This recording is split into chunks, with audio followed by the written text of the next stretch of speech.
Rebonjour, nous sommes ici avec Madame Amel Soucy, gérante d'Exeo Service à Narbonne, qui est une entreprise de service à la personne.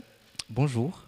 Bonjour, Alors, Madame Amel, est-ce que je peux vous appeler Amel? je vous en prie. Avec plaisir. Écoutez, Madame Amel, est-ce que vous pouvez vous présenter rapidement et présenter votre boîte? Oui. Alors, je m'appelle Amel Soucy, je suis la gérante de la société Axéo Service, une société multiservice d'aide à la personne et aux professionnels.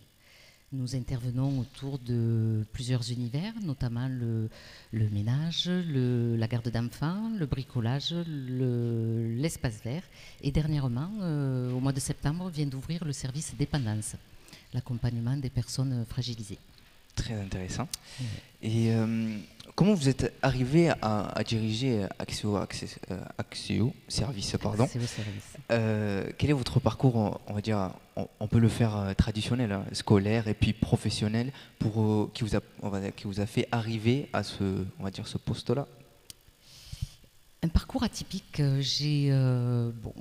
Sur les diplômes, j'ai passé un bac, un BTS, et dans le médico-social. D'accord. Et il s'avère que je n'ai pas du tout suivi ce parcours-là. Et j'ai travaillé pendant 21 ans pour le deuxième hébergeur français. J'ai géré pour eux le département de l'Aude avec 16 résidences de tourisme. Et Covid, licenciement économique et remise en question, bien sûr. Qu'est-ce qu'on fait, où on va, comment. Bilan de compétences, et toute ma personnalité est ressortie, c'est-à-dire la bienveillance, l'empathie. Et je dis, bah, allez, pourquoi pas, on va tenter cette branche-là. Et dans mon étude de marché, je me suis rendu compte que le marché de Narbonne, le territoire narbonnais avait un gros besoin sur ce domaine-là. J'ai regardé un peu toutes les opportunités et le réseau Axéo Service m'a énormément plu, un réseau très humain. Et je me suis adossée à ce réseau qui est une filiale de la Poste. Je l'ai créé en avril 2021. Et là, 2 ans et demi après, j'ai une jolie équipe de 18 collaborateurs et une société qui est en plein développement progressif. Je cherchais mes mots. Écoutez, c'est très bien. Alors, lorsqu'on lance une entreprise, l'entourage peut jouer un rôle crucial dans son développement. En effet, la famille, les amis, je veux dire l'entourage proche, et un peu moins proche, ils jouent un rôle très crucial. Est-ce que dans votre cas, vu que c'était suite à un licenciement et puis dans la période du Covid qui était une période très incertaine, etc., est-ce que vous avez eu ce soutien familial et est-ce qu'il a été très important pour vous ou dans le cas contraire, du coup, non? Dites-nous. Tout à fait, et énormément, et heureusement que ce soit mon mari, ma famille, mes frères et sœurs, mes amis, énormément de soutien. Ils m'ont aidé à passer ce challenge, à reprendre. On ne peut pas parler de perte de confiance, mais Covid plus licenciement, ça faisait un peu beaucoup. On ne sait pas ce qui va se passer demain. Et créer là-dessus une société avec des salariés, c'était un double challenge. Et sans eux, j'en serais pas là aujourd'hui. Je leur en dois beaucoup. C'est très important, oui, d'être épaulé et entouré, surtout quand on est une maman. Et il y a toutes ces casquettes qu'on porte et sans aide et sans support, je ne pense pas qu'on puisse passer. Monsieur Ottomano, vous avez une question à J'ai poser? une question. Effectivement, donc on sait que dans le monde professionnel, malheureusement, il existe des discriminations. Et je voulais savoir si vous avez déjà subi une discrimination en raison de votre genre ou vos origines. Du tout. Du tout. Ça tombe bien. Ah bah ça tombe Ouais. bien. Non, j'ai pas vécu de discrimination. Bien au contraire, je me trouve bien entourée et bien aidée dans ce parcours professionnel. Quand j'ai poussé les portes de ce bâtiment, l'anecdote, quand j'ai poussé la porte du bâtiment Inès, je cherchais juste un endroit pour me poser, pour finir d'étudier toute cette organisation de l'entreprise. Et je voulais louer une petite place au coworking. Et je regarde autour de moi, je vois tous ces panneaux, j'ai dit oui, c'est là. Et j'ai été accompagnée par la BGE et fort heureusement,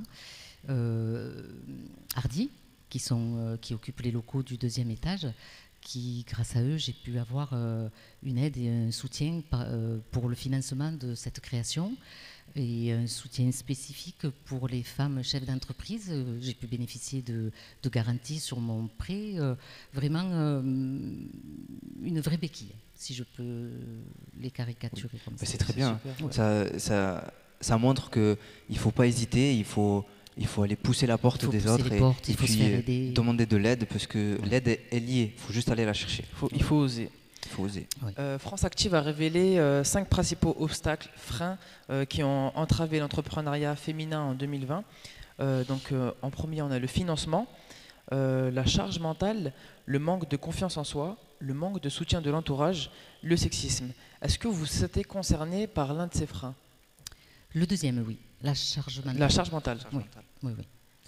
J'en suis pourtant à ma 3e année, 2 ans et demi, mais mentalement et physiquement, le parcours est assez compliqué.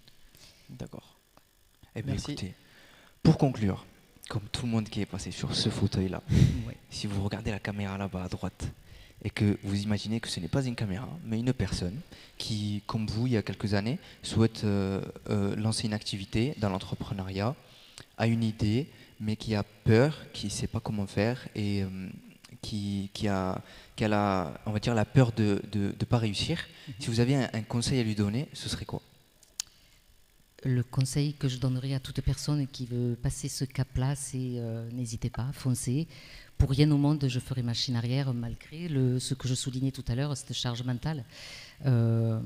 C'est un parcours, je vais dire, formidable. Je pense que le mot ici prête, je reviendrai pour rien au monde en arrière. Eh bien, voilà. Il faut oser, il faut passer le cap. Eh bien, écoutez, vous n'aurez pas de regrets. Donc, lancez-vous, s'il vous plaît. Si vous avez une idée, il faut y aller. Il faut y aller. Écoutez, Madame Amel Soucy, merci beaucoup. Gérante d'accès aux accessoires, d'accès aux services. Donc, si vous avez besoin d'un service de ménage, de jardinage, etc., allez sur le site. En plus, j'ai vu qu'il y avait un site. Donc, allez-y. Et puis, nous, on est, comme vous le savez, toujours à Inès, à Narbonne, pour le forum de la création d'activités avec Othman. Là, je viens de bugger aussi.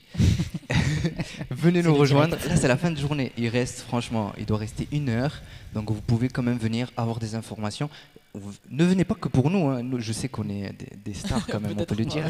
Mais il y a des exposants tout autour de nous qui vous aident et qui vous donnent des informations. Donc, si vous voulez vous lancer, venez. Et en attendant la prochaine interview, une petite pause pour nous et on se retrouve après. Merci beaucoup. Merci. Toujours en direct du forum de la création d'activités économiques. Je suis en compagnie de... Jérémy, membre de la jeune chambre économique du pays narbonnais. Comment trouvez-vous ce forum?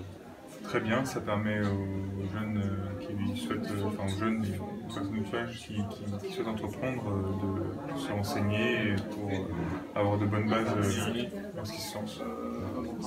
Quel public ciblez-vous et quelle aide apportez-vous? Moi, ce sera les jeunes entre 18 et 40 ans. Et l'aide, ça va être une aide surtout auprès du développement personnel pour apprendre la gestion de projet, pour apprendre la prise de parole en public, pour tout ce qui est axé en fait sur le développement personnel de l'entrepreneur, pour lui permettre de devenir plus performant dans son quotidien plus tard. Merci beaucoup.